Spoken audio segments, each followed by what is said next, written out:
Seja bem-vindo ao podcast do Understanding Artificial Intelligence, um projeto de divulgação científica do Instituto de Estudos Avançados da Universidade de São Paulo, a USP. Eu sou João Ricardo Penteado, doutorando no programa de pós-graduação em Sociologia da Universidade Federal do Ceará. Este podcast está sendo gravado diretamente do estúdio Oswaldo Porchat, que fica na sede da Faculdade de Filosofia, Letras e Ciências Humanas, a FEFELESH. Esta edição do podcast será conduzida apenas por mim, pois, excepcionalmente, meu colega de bancada, Matheus Amorim, não pôde participar em razão de motivos particulares. E antes de continuar, eu gostaria de pedir a você que se inscreva em nosso canal, caso ainda não seja inscrito, dê o joinha neste vídeo e o compartilhe com seus colegas, aumentando assim o alcance de nossa iniciativa. Dessa forma, você colabora com a divulgação dos resultados do trabalho científico brasileiro sobre inteligência artificial e sociedade. E nesta 8ª edição do podcast, eu converso com Leonardo Lins, que é pesquisador do Núcleo de Informação e Coordenação do .br, o NIC.br, e coordenador da pesquisa TIC Empresas. Seja bem-vindo, Leonardo. Prazer é meu, João. Muito obrigado pelo convite. Primeiramente, como a gente faz com todos os convidados, você poderia falar brevemente um pouco sobre a sua trajetória profissional, acadêmica, e também falar sobre o que faz o NIC.br, desculpa. Perfeito. Bom, eu me formei em Ciências Sociais na Universidade Federal de Minas Gerais em 2010 e sempre me interessei por pesquisas sobre, particularmente dentro da sociologia, um aspecto, uma área não tão famosa, que é a sociologia das organizações. Então, sempre tentei, em trabalhos ali de iniciação científica, de pesquisa, de bolsas, sempre trabalhar ali do lado empírico e também, mais do aspecto teórico de entender como que organizações mudam, como que tecnologias adentram em organizações. Posteriormente, ao eu formar, eu vim fazer o mestrado e o doutorado aqui na USP sobre o mestrado e o doutorado não, o mestrado e depois o doutorado, sob a supervisão do professor Glauco Arbix, e estudei temas relacionados à inovação, tecnologia e tentando entender como que a tecnologia pode, de fato, alterar processos, como que o mercado reage a isso. E, como eu disse, sempre trabalhando nesse lado mais, digamos, de pesquisa empírica, com outros temas também. Justamente, trabalhei muito tempo no IEA, no Observatório da Inovação e Competitividade, sobre questões de mercado de trabalho, de engenharia. Então, sempre buscando aí entender esses lados. Paralelo a isso, eu já trabalho há 9 anos no NIC, conduzindo pesquisas aí eu digo que é numa interseção entre economia digital e infraestrutura de internet, assim. Então, a TIC Empresas é a minha principal função, a coordenação, que é de entender como que empresas adotam tecnologia, basicamente. E o NIC é NIC.br ou NIC.br que fala?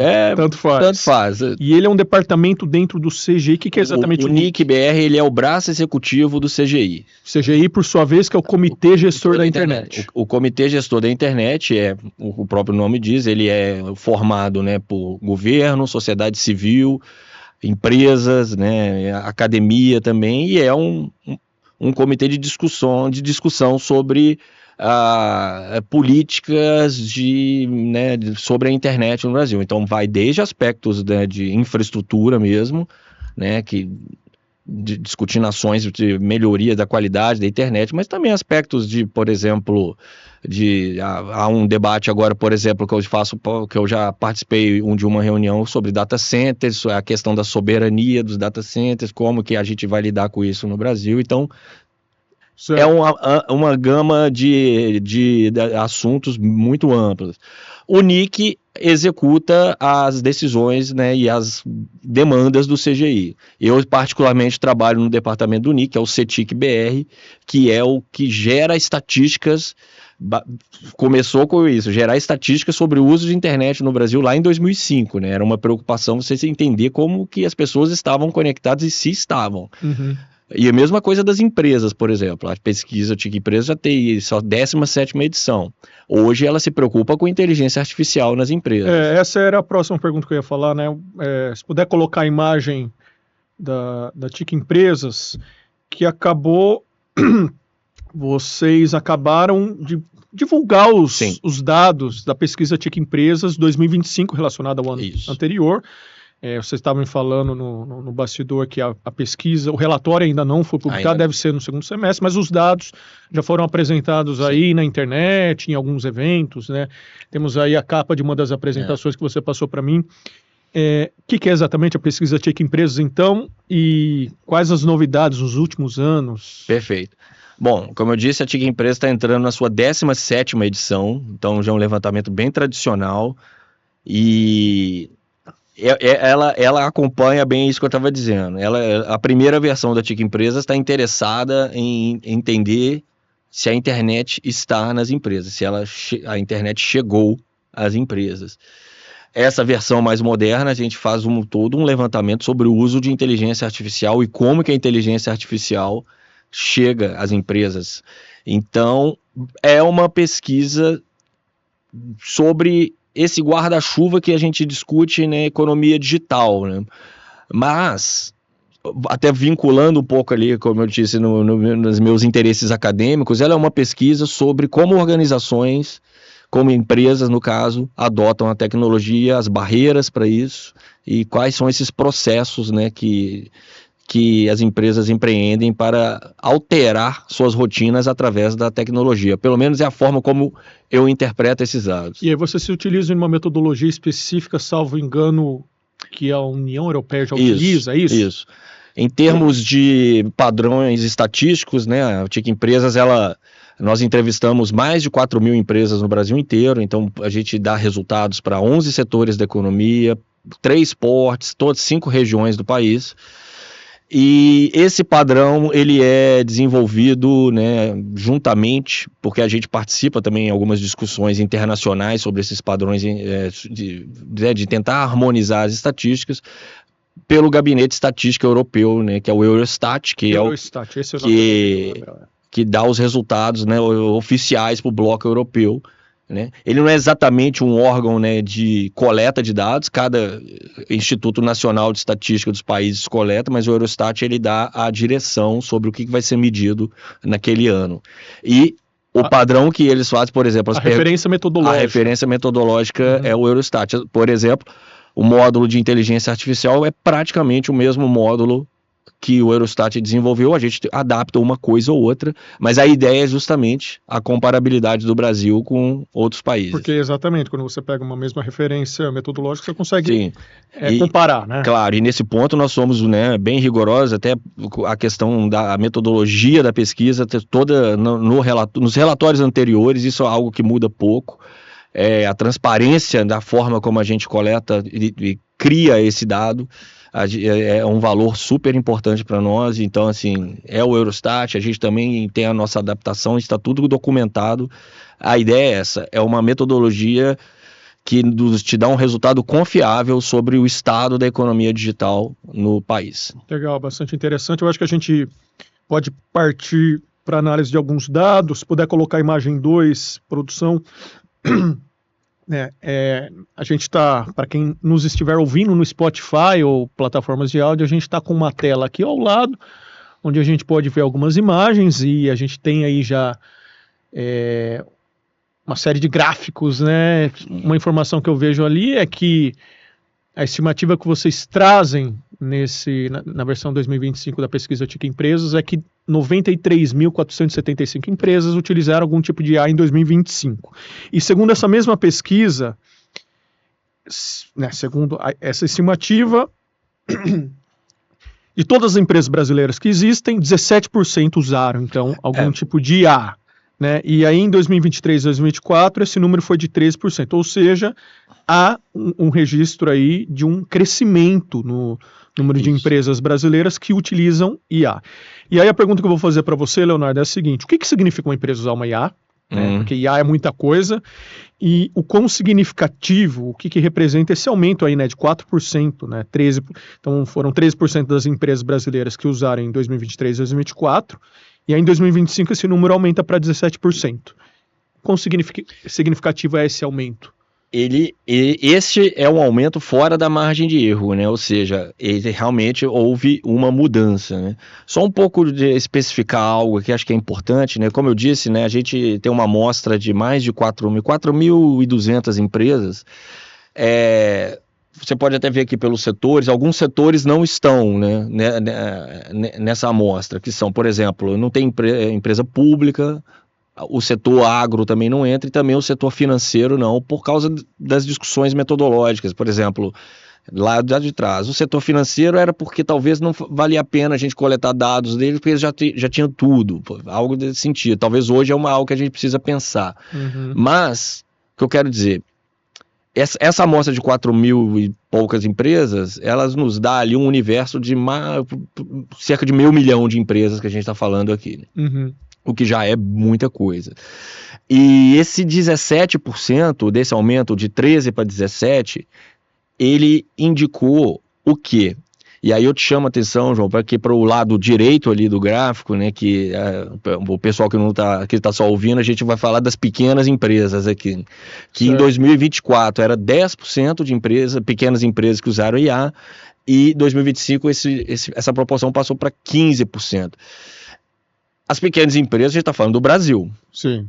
Se quer pegar um retrato do que é a estrutura produtiva brasileira, você vai ver um país populado por micro e pequenas empresas. Aqui nós só temos as pequenas, que são aquelas que têm de 10 a 49 pessoas ocupadas formalmente. Correto. E se há mudanças nesse universo, isso vai alterar as coisas na pesquisa. É um termômetro muito interessante sobre o que acontece. Toda hora que a gente analisa os dados da TIC Empresa, a gente tem que olhar o que está acontecendo ali nas pequenas, que vai causar aquele impacto maior. Mas, por outro lado, esse aumento das grandes empresas, que são aquelas com mais de 250 funcionários, ele também foi acima da margem. Que foi de 38 para 50, né? Ou seja, metade das empresas brasileiras, grandes empresas brasileiras, usam IA. Grandes empresas são quantos funcionários? Pequena, de 10 a 49, certo. As médias de 50 a 249, certo. E grandes de mais de 250 ocupados. E aí eu vou para a sua segunda pergunta. O que é a empresa usar o IA? E até pelos outros resultados, né? E eu vou me valer muito de uma discussão que eu tive ontem, né?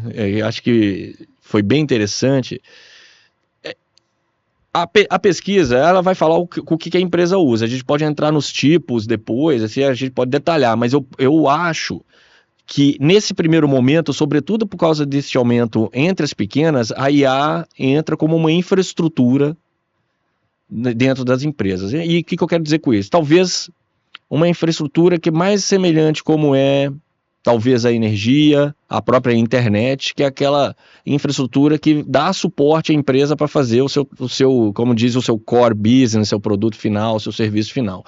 No que depende da TIC Empresa, não me parece que a IA é algo que está sendo ainda completamente decisiva para mudar a forma como essa empresa atua, mas da forma que parece que ela está sendo usada agora, ela está ajudando em algum processo que pode reduzir algum tipo de atrito, pode dar algum tipo de eficiência a algum processo, e aí a empresa pode ter mais recursos para buscar fazer outras coisas. Mas, por exemplo, que tipo seria no universo de uma pequena empresa? Por exemplo, acho que é o que me parece que é o mais usado, é algum tipo de atendimento mais automatizado. WhatsApp, talvez, né? Sim. Uma interação com uma gráfica, por exemplo. Estou pensando aqui uma experiência que eu tive. Interagir com uma gráfica, solicitar algum tipo de serviço. Tem um chatbot ali. Um chatbot, esse pedido vai para algum CRM, por exemplo, que vai fazer. Você vai talvez reduzir a possibilidade de algum ruído nessa relação, porque vai estar tudo mais padronizado. E aí, talvez você ganhe mais eficiência no final. Isso é uma coisa que a pesquisa não traz, sabe? Que a gente depreende. Então, é aquele processo, digamos, é aquela infra, para manter o termo que eu usei, que fica ali atrás. Não tem talvez muito, digamos, alarde sobre ela. Ela não é ainda algo que vai alterar completamente como a empresa trabalha, mas ajuda. Talvez no longo prazo isso tende a escalar mais.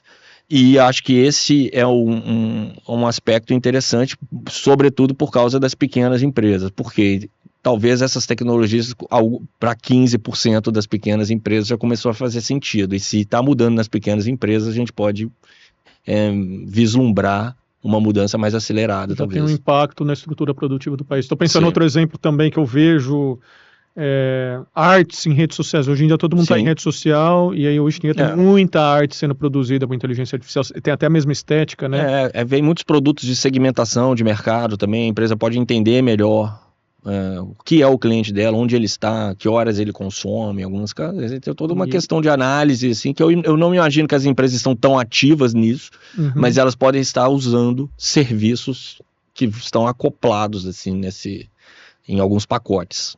Estou lembrando agora, assim, tem um programa de rádio que eu ouço da minha cidade toda manhã. Eu comecei a reparar que eles estão com muitas vinhetas, que era uma coisa que eles não tinham anos atrás. E essas vinhetas, elas estão sendo produzidas por IA. Então, eles descobriram lá uma IA que faz vinheta de música, né? E aí tem várias que eles estão veiculando. E eu falei, isso aqui é IA. E até, né, para apoiar um pouco, né, no aspecto mais da minha parte de estudos mais acadêmicos, isso é uma parte de aprendizado tecnológico importante. Porque Exatamente. O mais importante é você entender, né, os gestores, líderes, entenderem como a tecnologia vai te ajudar no dia a dia.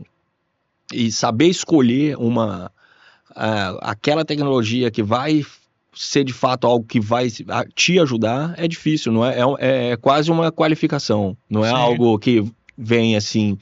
Não é algo automático. Não. Essa porque você tem que entender do seu processo, você tem que saber como que aquilo vai, porque senão é custo a mais, recurso desperdiçado. Custo cognitivo. Com certeza. É um termo que eu tenho pensado bastante, né? É um pouco da discussão que a gente está fazendo na pré-entrevista, né, sobre as barreiras culturais da assimilação de novas tecnologias. Sim. Acho que a gente pode tratar isso mais adiante, mas ainda nesse slide, Leonardo, numa clivagem por setores, né? Vocês fazem essa clivagem, o tipo de setor econômico onde se situa a empresa que faz o uso da IA. Então, também tem dados relevantes na pesquisa, nessa pesquisa. A pesquisa informa que as empresas do setor de informação e comunicação são as que mais utilizam IA, ou seja, 49%, né, quase metade desse setor utiliza IA. O segundo setor que mais utiliza IA é o setor das empresas de atividades profissionais, com 24%. E o terceiro setor, de acordo com a pesquisa da TIC Empresas, é o setor de serviços, com 19%. Por outro lado, o setor com menor utilização de IA foi o de alojamento e alimentação. Você poderia explicar mais ou menos o que é cada setor, dando exemplos, né? E por que dessa diferença entre esses números? Porque aqui, vamos começar de onde você terminou, de alojamento e alimentação até informação e comunicação, né? E isso é o, digamos, é o interessante da TIC Empresas. Eu estou falando da padaria da esquina até uma empresa de tecnologia, do setor TIC, né? Que é o informação e comunicação. Sim. Então, a ideia da TIC Empresas né, colocar aqui essa variedade e diversidade, né, da estrutura produtiva brasileira. Então, aqui no caso, nós temos os efeitos clássicos de pequenas empresas, assim, restrições de custo, né, financeiros, humanos, né? E no setor TIC, a gente tem aqui o setor de desenvolvimento das tecnologias. Então, a gente está falando do que? Empresas que desenvolvem software, que vendem software, que pode ser revendedoras de software também. Tem empresas de manutenção de equipamentos TIC também. Então, aqui tem uma série de empresas trabalhando aqui nesse, digamos... Que já tem mais uma afinidade, né? Com tecnologia, o custo cognitivo, né? Para assimilar, ele é baixo. Aqui tem empresas que vão oferecer as soluções para as demais. Sim. Então, a gente, né, é bom ver que tem metade dessas empresas usando IA, é interessantíssimo, mas eu sempre quando eu falo esses dados, né, a gente conversa muito na área de empresas do setor TIC, né, eu sempre mostro para eles e falo, isso aqui não é um problema, é uma oportunidade, porque tem toda uma série aí de empresas esperando que as soluções façam sentido para as suas rotinas. No setor de atividades profissionais, nós temos aqui escritórios de advocacia, escritórios de, né, empresas de engenharia, de serviços de engenharia, tem toda uma gama de serviços ali também. O serviço aí vem... Aqui eu não sei nem te dizer direito, porque aqui vem todos Tudo, todo o resto. Aquela categoria, para não chamar de outros, você coloca um porque o atividades profissionais, a gente agrega alguns setores, né? Ele tem mais a ver com um aspecto mais de atividades, né, digamos, né, que envolvem mais aplicação de conhecimento, enfim. Profissionais liberais. Profissionais liberais, sim. Até atividades científicas ali também.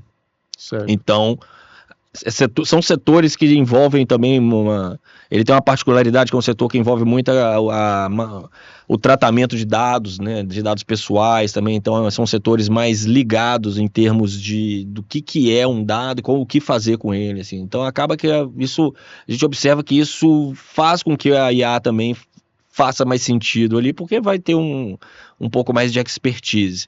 E aí o alojamento e alimentação é um número mais baixo, né? 10% é isso, é a padaria, é o bar... restaurantes, hotéis, esse tipo de... Mas é um número bem baixo, né? Interessante, né? Mas por outro lado é isso, né? Aqui nós temos, tanto no alojamento e alimentação como no comércio, o setor de comércio é onde como diz, na nossa estratificação para compor uma amostra, é onde estão as pequenas empresas. Certo. Então, esses setores aí são aquela economia do dia a dia. Sim. Talvez sejam setores mais retardatários na assimilação de novas tecnologias. Até porque esse aí é muito mais... É o que a gente estava falando anteriormente. Que são setores também com empresas que a tecnologia... seja ela qual for, assim, não vai alterar muito como é feito as coisas. Pensa num bar. É claro. Vou dar um exemplo, algo que eu sempre penso. Assim, vamos pensar com a internet. Qual é o ganho que o dono do bar tem agora dele pagar todas as contas no aplicativo? É difícil mensurar. Sim. É a discussão sobre o ganho de produtividade em torno da informatização, né? Que é aquela coisa, também a gente está falando na pré-entrevista, você vê aumento de produtividade em todos os lugares, menos nas estatísticas, com a informatização, né? A frase do Solov. É mais um pouco mesmo isso, né? O que, justamente, o Solov questionava isso, né? Bom, a era da informação está aí, né? Então... os computadores estão instalados nas fábricas, estão instalados em todos os lugares, mas a queda de produtividade nos Estados Unidos, que ele mencionava, era algo, né? Onde está aquele boom de produtividade que se viu nas outras revoluções industriais.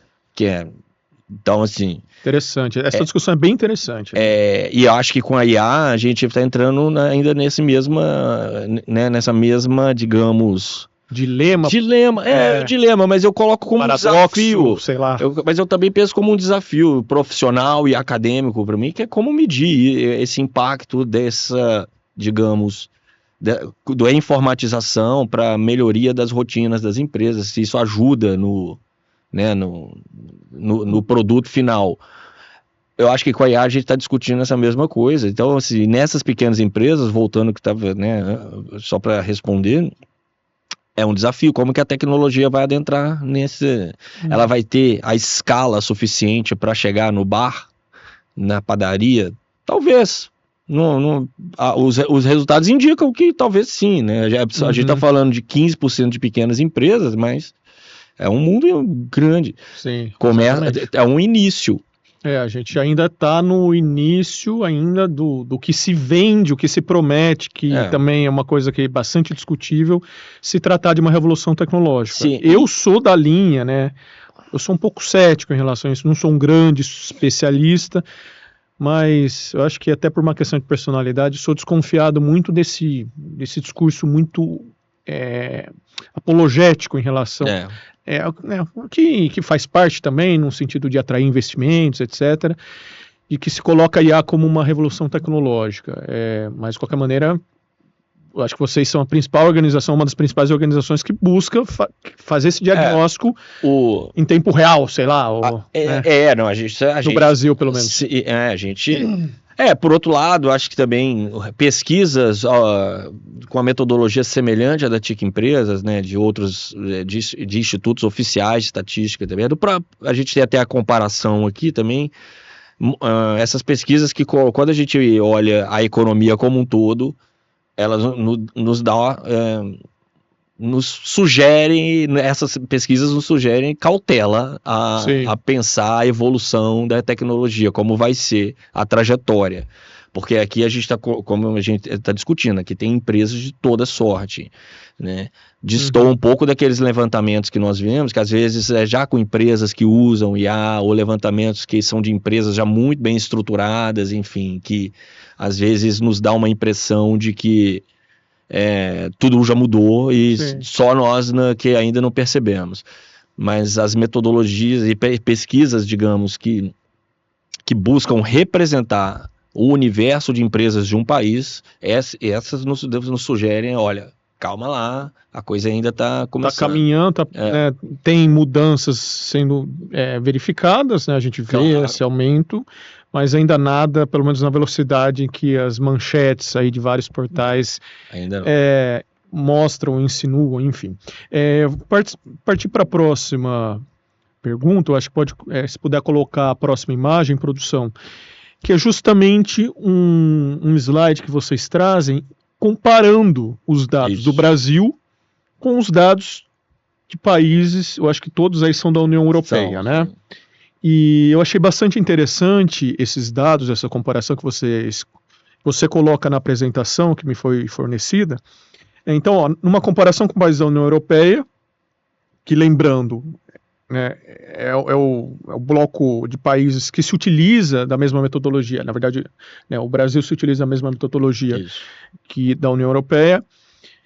O nível de adoção de IA por empresas do Brasil se assemelha, por exemplo, ao da França, né, Eslováquia e República Tcheca agora, né, e Itália.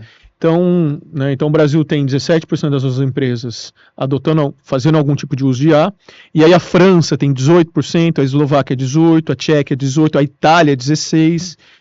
É muito interessante esse dado. E os países que mais se utilizam são os países justamente da Escandinávia, né? A Dinamarca é a líder, com 42% das empresas fazendo algum uso de algum tipo de IA, seguido da Finlândia com 37%, e a Suécia com 35%, empatada com a Bélgica, 35%, né? São os países com maior número de empresas que usam IA.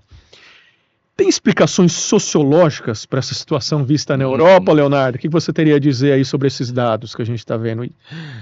É interessante, se for pensar sociologicamente, aqui a gente tem aquela divisão entre estados de bem-estar da Europa, né?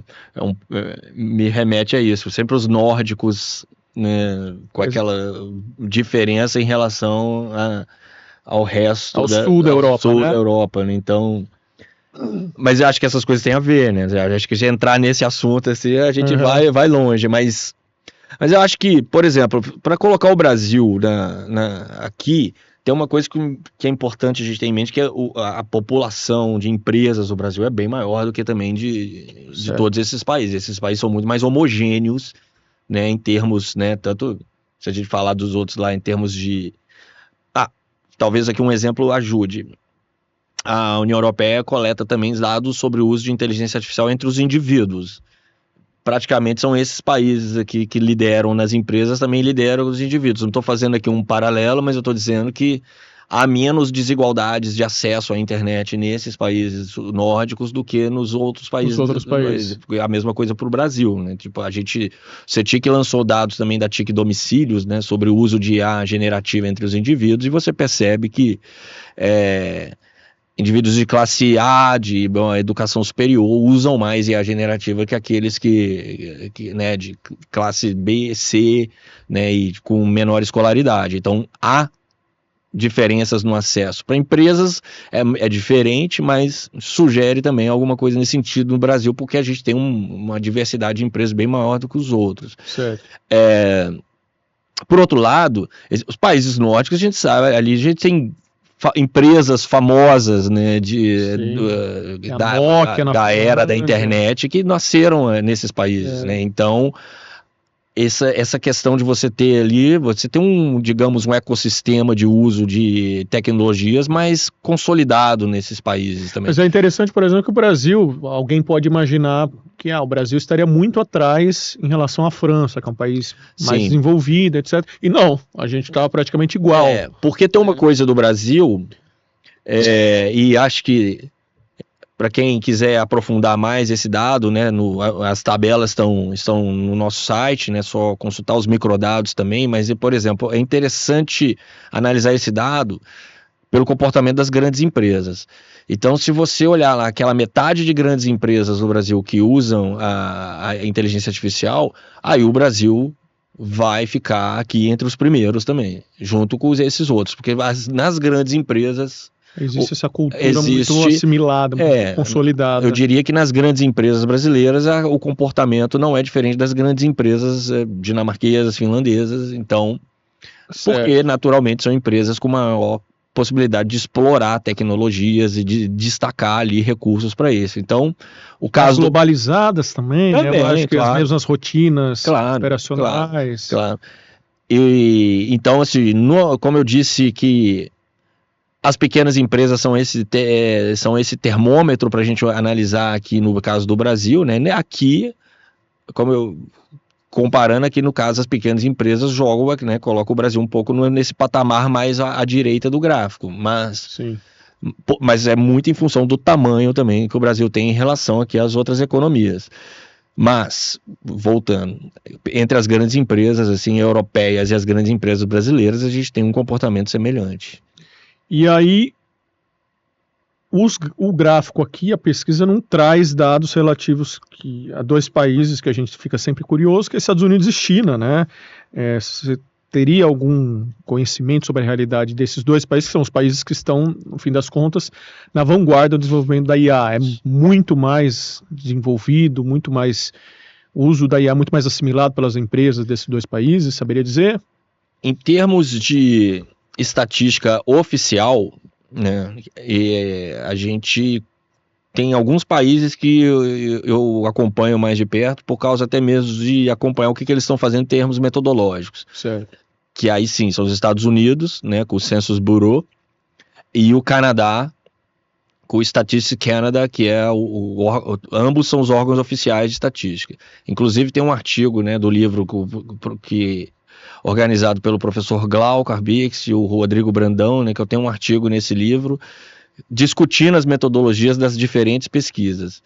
E quando nós olhamos as pesquisas em todas essas, tanto a União Europeia, o Eurostat, a TIC Empresas no Brasil, a dos Estados Unidos, do Census Bureau, e a do Canadá, de Statistics Canada, buscam olhar a economia como um todo, mostram esse comportamento semelhante, assim. Tem diferenças de como pergunta, o que é a inteligência artificial, mas a gente observa aquele perfil que a TIC Empresas trouxe. Um uso mais vinculado às grandes empresas. Certo. E também o setor TIC, né, de informação e comunicação, com ali quase metade das empresas usando. Também. Quando olhamos a economia como um todo, aí também aquele resultado que é um pouco mais... Né, menos disseminado, quando pega médias e pequenas empresas. Então, as pesquisas que buscam representar o universo de empresas de um país, elas, mesmo com as suas diferenças, elas têm uma mesma direção, diria. Entendi, interessante. Só para dizer, da China, a gente tem alguns levantamentos, não são oficiais, né, mas, enfim, eu não me aprofundei muito, porque no caso aqui a gente busca mais essas pesquisas que representam a economia como um todo. Tá certo. Bom, partindo para a próxima pergunta, se puder colocar a próxima imagem aí, produção, é sobre os tipos de IA, né? A gente vê que o principal deles, aí a gente já está com o slide na tela, é o uso de IA para ferramentas de automatização de processos, de fluxos de trabalho.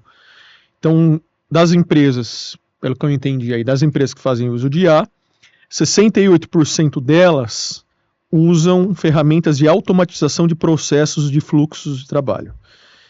E aí eu coloco aqui que, né, existe uma variação. Em 2021, por exemplo, esse número era ainda maior, né, de 73%, Mas aí tem os tipos de uso de IA, né? Automatização de processo de fluxo de trabalho, mineração de texto e análise de linguagem escrita, reconhecimento e processamento de imagens que identificam objetos ou pessoas, enfim.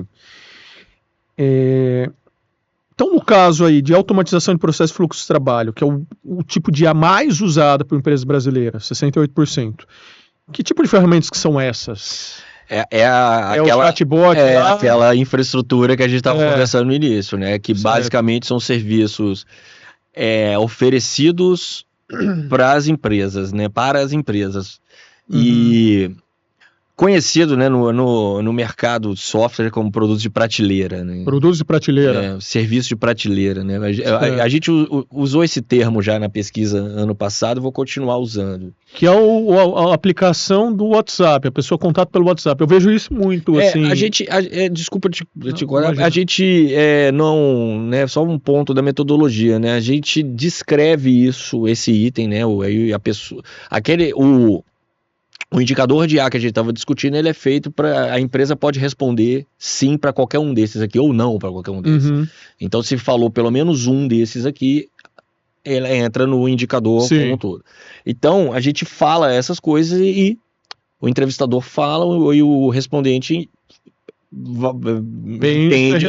Então, eu não sei exatamente o que ele pensou na hora de responder, só que a gente sabe, por estudos, a gente faz testes também cognitivos desses itens, ou seja, a gente conduz pequenas entrevistas e explora esses itens assim numa entrevista, numa conversa. Para testar se o questionário está funcional ou não, né? De fato aquilo faz sentido, né? A gente não está perguntando coisas e as pessoas estão pensando outras. Então, nessas entrevistas, mas também a gente escuta também as entrevistas para saber como está ocorrendo a coleta. Você sente que as pessoas estão pensando nesses tipos de aplicações, dessas que já vêm embutidas em alguns serviços que elas estão acostumadas a ter ali do seu lado. Mas sim, o exemplo maior que eu dou sempre é o chatbot. Eu acho que é um chatbot do WhatsApp. Pode ser também algum tipo de... Acho que é muito algum tipo de resposta automatizada para clientes, e realmente essa é uma das principais, mas outras também, assim, então... Pensar que a gente está falando... Site, às vezes... então, justamente, eu ia dizer que a gente está falando de 17% de empresas, são ainda um nicho muito específico. Essas empresas, se tiver um site, vai ter algum tipo de automatização de coleta dos dados, enfim, elas pensam nisso, que reforça, né, isso que eu estava te dizendo, dessa infraestrutura que corre ali, digamos, nos bastidores do que a empresa faz de fato. Por outro lado... Acho que é importante chamar a atenção aqui do gráfico que nós tivemos crescimento ali primeiro aqui na mineração de texto e análise da linguagem escrita, né? O que é a ChatGPT? Então, geração de texto. Geração de linguagem. É um nome meio eufemístico, às vezes parece, né? Pode ser que as pessoas que entenderam realmente... Não quer dizer que ele não faça isso, né? Ele não é só para isso. Se as pessoas estão entendendo que é isso, você colocar um documento ali para ele resumir. Enfim, pois é. Ou escrever um contrato. Escrever, revisar, enfim. Mas voltando ao que ele estava dizendo, né? São essas pequenas coisas, digamos, pequenas, que no final podem, né? No agregado pode ter um impacto que acho que aponta essa característica da IA nas empresas, esse aspecto acessório ali, né? E não diminuindo, pelo contrário, isso é algo importantíssimo que eu imagino que no longo prazo acho que a gente talvez perceba algumas mudanças. Não tenha dúvida, por exemplo, sei lá, em escritórios de advocacia, por exemplo, né? Se você começa a ter um uso muito disseminado para elaboração de contratos, você pode ter uma demanda, cair a demanda por advogados, por exemplo, né? Enfim, essa é uma discussão que a gente fez até no último episódio sobre os impactos no mercado de trabalho, as transformações nas ocupações, né? Eu trouxe o exemplo aqui da rádio que eu ouço, eu escutei essa semana e fiquei refletindo sobre isso, que ela começou a veicular um monte de vinhetas da rádio, e eu fiquei pensando, e a galera que fazia vinheta antes? Eu acho que essa galera aí que fazia vinheta, por exemplo, em época de campanha eleitoral, acho que muitos vão perder trabalho. Né? A demanda pode... Então, às vezes, é um negócio que não vai aumentar a produtividade de uma forma tão significativa, mas vai transformar o mercado de trabalho em alguns setores. Sim, sem dúvida, sem dúvida. Pela TIC Empresas, a gente sabe, né, como a tecnologia está sendo usada, não como ela, assim, a gente não vai conseguir ver a partir dela como que vai afetar como as pessoas trabalham ali. A gente sabe, a gente tem uma medida de presença dessa tecnologia. O que ela está sendo feita nas rotinas das empresas, aí talvez, e nem acho que é trabalho, esse tipo de pesquisa não consegue captar isso muito bem, né? Porque a gente pergunta no geral da São as empresa. estatísticas, né, que eu acho que aponta, talvez, tendências, eu acho que de alguma maneira aí que entra o papel do sociólogo em ir lá a campo e coletar evidências, coletar dados, produzir evidências e fazer a interpretação. Não, justamente, porque, por exemplo, no meu trabalho de pós-doutorado, a ideia era entender uma tecnologia específica e como ela mudava um processo só, alguma coisa, é uma coisa mais digamos, do ponto de vista mais qualitativo, porque você tem que entender toda uma cadeia de como que uma tecnologia chega, quais são as escolhas que envolvem essa tecnologia, quem são as pessoas afetadas. A parte subjetiva dos atores envolvidos com a adoção da tecnologia, não, como eles entendem, né, e isso eu estou dizendo de um sensor em uma máquina, para tentar estabelecer um sensor de manutenção preditiva. Então, assim, você quer entender o que ele causa num contexto menor. Isso aí a gente entende. Quantificar isso é mais difícil. Como também por esse tipo de instrumento, esse tipo de pesquisa, é difícil a gente saber como que, por exemplo, um processo vai ser alterado. Aqui a gente sempre está perguntando para o respondente ter a empresa como um todo, não determinado setor da empresa. Sim. Determinado setor vai trabalhar com a IA de forma diferente de outros. Então, aqui é mais geral. Sim. Não, eu só estou lembrando, só para não perder o gancho, eu estou trabalhando num artigo científico e eu estava fazendo a decodificação de uma entrevista com um pesquisador de um centro de pesquisa aplicada em inteligência artificial, um programa aí da FAPESP, junto com o Ministério de Ciência e Tecnologia, e aí ele estava me falando o quanto que às vezes é difícil, porque a ideia do centro é envolver academia e empresas, né, para produzir soluções de inteligência artificial de maneira a disseminar soluções pelo tecido produtivo da sociedade. E o quanto que muitas vezes é difícil você convencer um gestor de uma empresa a, no caso, investir numa tecnologia que sabidamente vai, de fato, aumentar a produtividade. Ou seja, ele estava batendo muito na tecla, e ele falando isso, na questão cultural. Ele falou, cara, existe uma barreira cultural que a gente percebe que é muito forte. Ele situou isso num contexto brasileiro, segundo, claro que é um depoimento, né? Ele fala que, não, a minha experiência, por exemplo, com gestores alemães ou japoneses já é diferente, né? É uma hipótese de pesquisa se investigar, mas ele bateu muito nessa tecla, e eu achei muito interessante, né? Porque é algo que, muitas vezes, quando a gente faz a discussão do ponto de vista de adoção ou disseminação de tecnologia, a gente faz sobre um paradigma meio que economicista, na ideia de que todos os atores, eles vão naturalmente buscar a maximização de todas as ações, né, maximização da utilidade em todo tipo de ação. Então, se a tecnologia é explícito que ela vai aumentar a produtividade de uma unidade econômica, de uma empresa, o ator vai aderir. É um paradigma meio que disseminado. Só que a gente vê que na prática às vezes não é assim, né? Não. E é muito interessante se dar conta quando eu estou fazendo uma entrevista, eu começo a ver isso, e aí com a cabeça de sociólogo a gente começa, Sim. Talvez esse homo economicus que a economia dissemina por aí, né, talvez não se dê assim como pareça, né? Não, isso é interessante porque, né, voltando, né, esse meu trabalho de pós-doutorado, eu trabalho com os dados da TIC Empresas, mas também alguns dados qualitativos de um projeto sobre uso de internet das coisas em indústrias aqui de São Paulo, que nós fizemos até com o CDE, que é um estudo que a parte que nós fizemos aqui é disponibilizada, e eu fiz meu pós-doutorado aqui no IEA também, então tem casa. Instituto de Estudos Avançados. Né? E né, nas entrevistas, analisando os dados, você percebe uma coisa, João, que é um pouco contra-intuitiva, porque isso que você está dizendo é o seguinte: a tecnologia é um discurso racional. Sim. Né, ela é uma espécie de... é um meio para determinado fim, uma coisa quase um método, alguma coisa nesse sentido. E natural, né? Como se fosse algo natural, óbvio. Não existe muita margem para dúvidas. Sim. Só que nos processos de implementação de tecnologia, a gente observa que há algumas dificuldades além, né, do que de fato simplesmente você aplicar. Como você bem colocou, você coloca ali, você vai ter as vantagens, você vai ter a redução de custos, você vai ter a redução disso, daquilo, algum tipo de legitimação racional sobre o uso daquela tecnologia. Só que no meu trabalho eu uso umas ideias de um sociólogo chamado Philip Selznick, de um livro dele chamado Leadership in Administration, que é dos anos 50. E ele tem uma ideia, um conceito, algo do tipo que chama Retreat Technology. Eu estou traduzindo como recuo à tecnologia, que é... Ele fala que uma das grandes falhas dos processos organizacionais é explicar a tecnologia por critérios tecnológicos.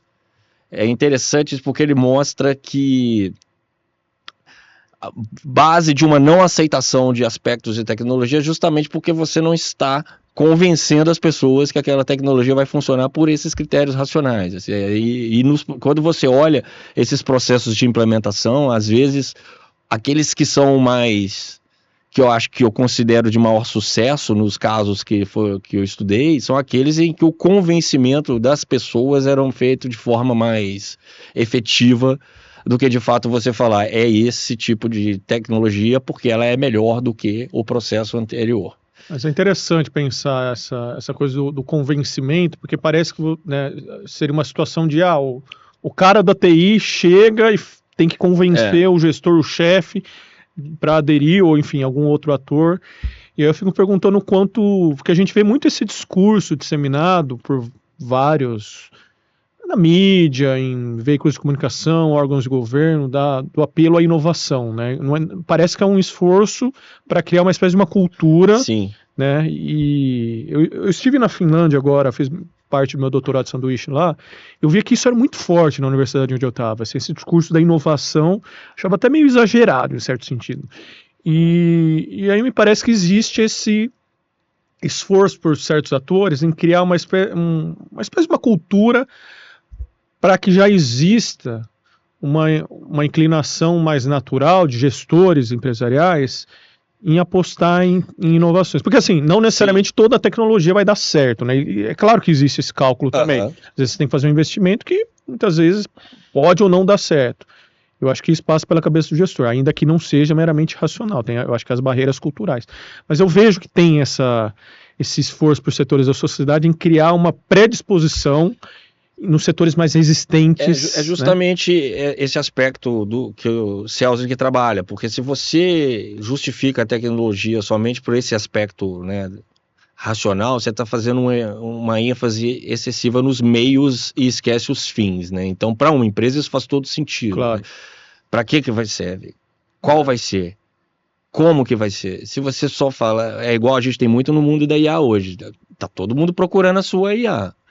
Como já procuraram, talvez, a gente tem que colocar a internet aqui de qualquer jeito. Sim, exatamente. Então, projetos de implementação de tecnologia que são muito focados excessivamente nos meios, eles esquecem os fins, né? Tipo, para que ele serve para a missão, para o objetivo, para o que essa empresa faz, é algo que é um tipo de qualificação de gestão, de liderança, que é importante... eu não sei se isso dá para ensinar, né, mas é muito o conhecimento do negócio, de como que aquilo opera é importante, e quando a gente está num momento, acho que toda trajetória tecnológica passa por esse momento, que é aquele meio mandatório ter a tecnologia, você tem que ter, e esquece para que ela serve, ou para que ela vai ser útil no dia a dia, nos processos. É uma vertente de discussão, acho muito interessante, porque ela não é tão intuitiva assim, Sim. Essa parte do porquê os atores econômicos decidem adotar uma nova tecnologia ou não, né? Mas vamos voltar então para a pesquisa aqui, não que a gente tenha saído, eu acho que a discussão tem super a ver, mas eu vou pedir para a produção colocar a imagem número 5, que fala sobre, eu acho que os principais achados são o que você estava falando na pré-entrevista, as mudanças do desvio padrão, aliás, da margem de erro. Da margem de erro, acima da margem de erro, exatamente. Então, por exemplo, as mudanças que foram verificadas na pesquisa, acima da margem de erro, o número de pequenas e grandes empresas que usam ferramentas de mineração de texto e análise de linguagem escrita quase dobrou em relação a 2024, né? De 23% em 2024 para 39% em 2025. E entre as grandes empresas esse número foi de 18% em 24 para 33% em 25. Eu coloquei quase dobrou, mas mais ou menos aí, né? E também teve um crescimento expressivo visto nos setores de alojamento e alimentação. Isso. Então, por exemplo, 2024, 13% das empresas do setor de alojamento e alimentação usaram mineração de texto e análise da linguagem escrita, ferramentas desse tipo de IA. Aí já em 25 foi para 51%, o número triplicou, ou triplicou e quadruplicou, né? E um crescimento expressivo também se viu em empresas do setor de serviços, né? Em 24, 14% empresas usaram esse tipo de IA, e já em 25 foi de 40%. Como que você explica essa mudança nas estatísticas, Leonardo? Quais são as teses por trás? São algumas. Eu acho que passa um pouco pelo entendimento do item como IA generativa, sim, talvez. ChatGPT, etc. Mas também creio que ele, de fato, né, esse tipo de ferramenta está chegando mesmo, assim, a gente vê pelo mercado, né, enfim. As pessoas estão usando mais. Mais gente, comum. Tá ali no dia a dia. Tem um aspecto importante aí que eu acho que aqui no alojamento e alimentação, uma das hipóteses também é que esses setores se valem também da presença, né, de grandes empresas, de plataformas, né, que agregam várias empresas nas suas ferramentas e oferecem para essas empresas ferramentas de IA para ajudar ali no dia a dia. Ferramentas de entrega de comida, plataformas de entrega de comida, gestão dos pedidos ali, até dos próprios hotéis também. Então acho que elas possuem algum tipo de apoio dessas outras empresas. Então é uma forma de, aquilo que eu estava dizendo, uma forma aqui a gente está falando de empresas, né, um mundo muito pequeno, que é dentro da que usaram IA, né, assim, então é algo muito ainda pontual. Nicho, pontual. E acho que é a forma, aqui para mim reforça aquilo que eu estava discutindo anteriormente, é a forma que a tecnologia está chegando, e é chegando nesses processos ali que ajudam no dia a dia, e vindo de diversas formas, enfim, existe um jeito que chega seja pelas plataformas ajudando, seja as empresas comprando de outras, enfim, mas eu creio que aqui tem esse perfil mais de um tipo de aplicação que ajuda a empresa em algum processo muito específico. Certo, nada muito pervasivo. O que talvez é diferente no dado abaixo, né? Que entre as grandes empresas que usaram IA, o uso de machine learning aumentou. Aí aqui eu acho que a gente já tem algo mais especializado no sentido de pesquisa e quase P&D em IA mesmo. Assim. Aqui a gente tem uma empresa grande destacando ali porque os dados aí que você faz referência em 2024, 23% das grandes empresas usavam IA de machine, né, tipo de IA de machine learning, como deep learning, ou predição e análise de dados, e 2025 esse número aumentou para 36% também, um crescimento relevante, e me parece que é um uso mais estratégico, né, predição e análise de dados, de repente para, por exemplo, fazer uma gestão de estoque mais eficiente. Eu acho que aqui nós temos uma diferença, porque é a empresa que entende. E, de novo, lembrando, né, que é um número muito bem pequeno, porque é uma empresa que entende onde está, de fato, o ativo da sua IA, que são os dados, né? Então, a gente sabe, né, de outros estudos, enfim, que a gente conhece, que talvez essa questão da gestão dos dados não é algo tão usual entre as empresas, né? De você colocar o dado como um ativo estratégico da sua atuação é uma questão aí crucial para aquelas empresas que querem, né, dar passos mais complexos dentro da IA. Não é o caso que eu estou dizendo das outras empresas que a gente estava comentando, que recebem as aplicações. Aqui eu acho que a gente tem as empresas assim, olha, eu tenho esses dados, eu vou treinar os meus modelos, enfim, vou fazer alguma coisa mais, digamos, que vá de fato... vai produzir valor, gerar valor. Vou aproveitar então, vou pular aqui o meu roteiro de perguntas, vou pedir para a produção colocar a imagem número 8, porque eu acho que conecta bem com essa fala que você fez, e também eu acho que... Exatamente, empresas que coletaram dados, vocês fizeram essa mensuração, achei interessante. Sim. Então, na pesquisa, vocês buscaram saber se as empresas coletaram dados e qual a fonte desses dados, né? E eu até coloco aqui na minha pergunta um aspecto bastante cultural, né? As empresas passam a criar rotinas para coletar dados. E o que esse levantamento mostrou especificamente, Leonardo? Né? Você faz as divisões ali, dados adquiridos do governo, dados adquiridos do Instituto de Pesquisa, coletados de clientes e usuários, e aí o setor maior ali é os coletados internamente a partir de processos e equipes. Então, no total, 20% das empresas passaram a coletar ou coletam dados relativos a processos de equipe, né? E esse número é muito maior quando você verifica as grandes empresas, né? Que 56% delas fazem isso. Existe uma tendência com que essa prática seja mais assimilada pelas empresas, ou pelo menos pelas grandes empresas no Brasil, Leonardo? Eu acho que interessante... Porque é isso, dados, sempre é bom lembrar, é o subsídio para a produção desse tipo de inteligência artificial, que é machine learning, aprendizagem de máquina, né? Sim, e até mesmo, né, se ele está lá usando só aquela IA generativa, está subindo aqueles dados ali eventualmente, enfim, acho que aqui tem uma coisa importante. Primeiro porque a gente voltou a falar de todas.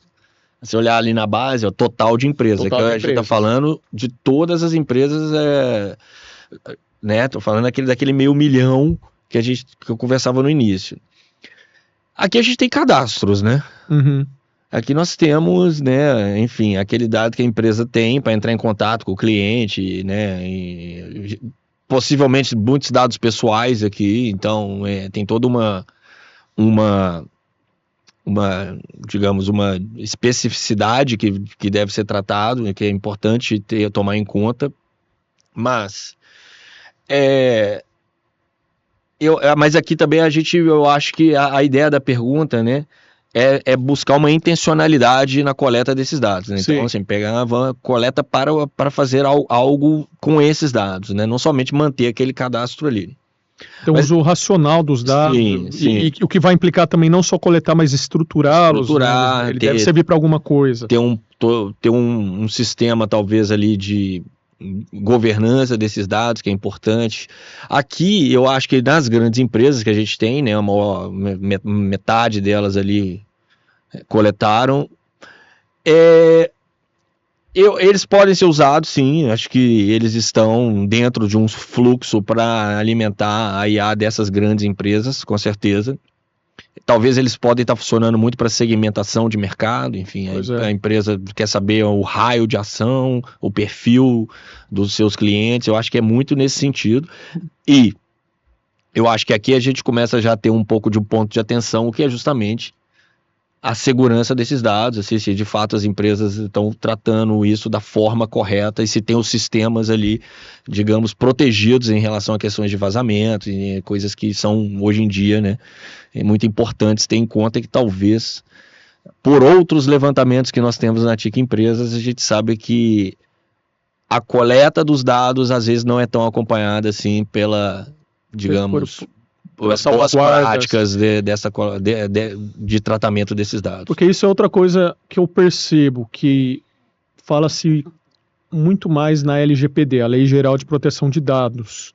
Eu acompanhei mais ou menos na época da aprovação, acho que foi em 2015, 2015 foi o Marco Civil da Internet. Eu acho 18, isso. Acho que 2015 é o Marco Civil da Internet, 2018 foi aprovada a LGPD, E de uns tempos para cá eu vejo assim, ou de uns anos para cá, que é algo muito falado, principalmente em escritórios de advocacia. Me parece que é algo que uma lei que pegou, por assim dizer, né?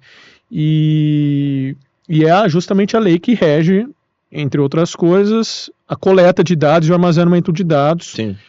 E eu vejo, me parece que as empresas também estão. Mas o que eu ia perguntar é que esse tipo de pergunta vocês não fazem necessariamente pela questão da inteligência artificial, uma pergunta que já consta em outras versões da TIC Empresas, né? E aí vocês colocaram no módulo... 2024 foi a primeira vez. Foi a primeira vez? Mas isso foi uma pergunta que nós fizemos junto com a OCDE, a Fundação SEAD, tá. E coletamos para indústrias pensados especificamente para IA. Para IA. Mas a gente fez o teste na TIC Empresa, porque é uma coisa assim, toda empresa tem dado. Claro. Toda empresa tem dado pessoal. Toda. Então, nosso interesse era vincular um pouco essa pergunta num espectro mais amplo desse tipo que eu estou dizendo. Vamos ver de onde vem os dados, né? Porque você até mencionou, a gente, neste ano, né, eu não posso falar ainda porque a gente vai lançar esses dados, né, que a gente tem um módulo dentro da TIC Empresa sobre privacidade e proteção de dados pessoais, então a gente conecta toda essa conversa nesse módulo, que a gente vai lançar em agosto. Então, mas, e até porque dos outros levantamentos, isso que você disse, os dados meio corroboram, né, que de fato... e para a gente vincular aqui com o nosso assunto, né? Mais empresas coletando dados, mais empresas usando IA, isso vai causar realmente mais, digamos, fricção, né, em termos de exposição desses dados. Elas vão colocar nos seus sistemas, vão colocar nas suas buscas, né? Então pode ser que isso gere uma maior exposição e isso pode causar incidentes, isso é fato. Sei lá, golpistas terem acesso ao número de telefone e falar, você comprou aqui, eu sou funcionário dessa empresa, você não tem que fazer um depósito X. Isso acontece. Ele deve estar acontecendo bastante. Aconteceu inclusive. Agora aquelas mensagens, por exemplo, né? Da Defesa Civil, né? Então, isso...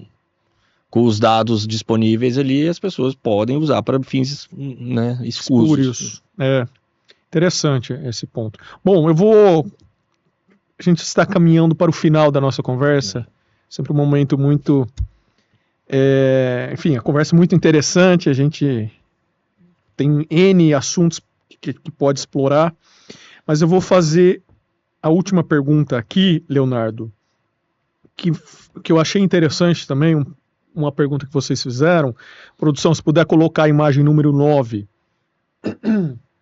que fala sobre os novos cargos, né, que surgem com a indústria da inteligência artificial, uma coisa que vocês passaram a medir, a pesquisar, né, também. Então, um dado que chama atenção nesse levantamento específico é que 15% das empresas de grande porte já contam com engenheiro de dados. E 16% contam com um cientista de dados. Eu lembro até a primeira vez que eu ouvi falar desse nome, cientista de dados, foi em 2018. Conheci um cara que ele se apresentou como cientista de dados. Eu falei, nossa, o que é isso, né?